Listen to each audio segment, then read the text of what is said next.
The room was filled with a sound like 1,000 mechanical clocks ticking out of sync. It was the bomb machine, a towering wall of rotating drums, wires, and clicking gears. For Evelyn, a 24-year-old mathematician, this sound was the heartbeat of the war. Outside the brick walls of Hut 6, the English countryside was bathed in a peaceful spring afternoon. But inside, the air was dry and tasted of ozone and static electricity. Evelyn's fingers were stained with ink, and her eyes were bloodshot from staring at rows of intercepted German gibberish for 14 hours straight. "The Germans changed the rotors again," a colleague whispered, leaning over Evelyn's shoulder. "The 9 o'clock intercept is a complete blackout. We can't find the crib." The crib was a predicted piece of text, usually a weather report or a standard greeting, that allowed them to break the Enigma code for the day. Without it, the thousands of intercepted German messages were just noise. Somewhere in that noise were the locations of U-boats, the movements of Rommel's tanks, and the targets of the Luftwaffe. Evelyn didn't answer. She was staring at a specific string of letters, UXJKLMPQ. "They're arrogant," she murmured, her voice barely audible over the clatter of the machines. "Who?" "The operators. They think the machine is perfect, so they get lazy." She had noticed a pattern.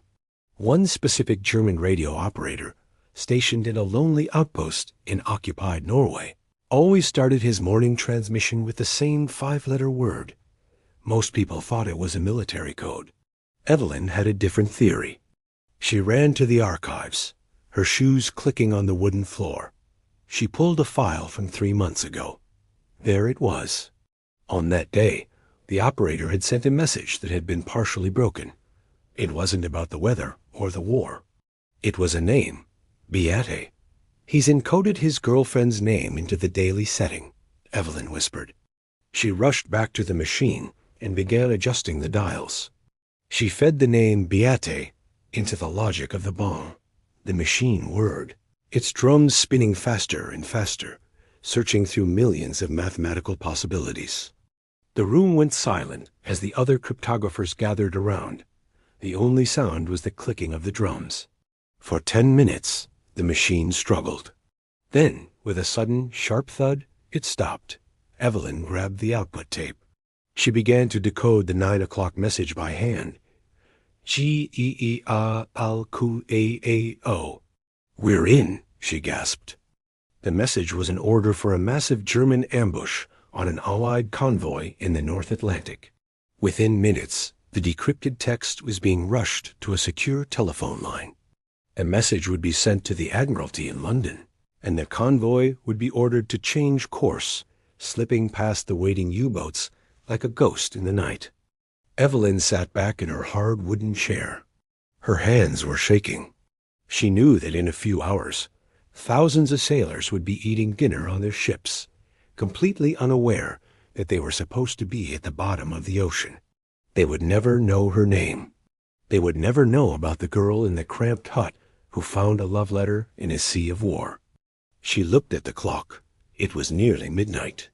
In a few hours, the Germans would change the codes again, and the Battle of the Mines would start from scratch. "Going home, Evelyn?" The sergeant at the door asked. "Not yet," she said, picking up a new stack of intercepts. The 12 o'clock messages just arrived. She lived in a world where secrets were the only currency and silence was the only reward. She wasn't carrying a rifle, and she didn't have a medal on her coat. But as she began to calculate the next set of rotors, Evelyn knew she had just won a battle that no history book would ever fully describe. The final summary: we have covered the war from every angle. The Ghost Army, the deceivers. Stalingrad, the snipers. The U-boat, the sailors. The Spitfire, the pilots. Burma, the jungle fighters. Normandy, the medics. The resistance, the couriers. North Africa, the tankers. D-Day night, the paratroopers. The Ardennes, the infantry. Bletchley Park, the code breakers.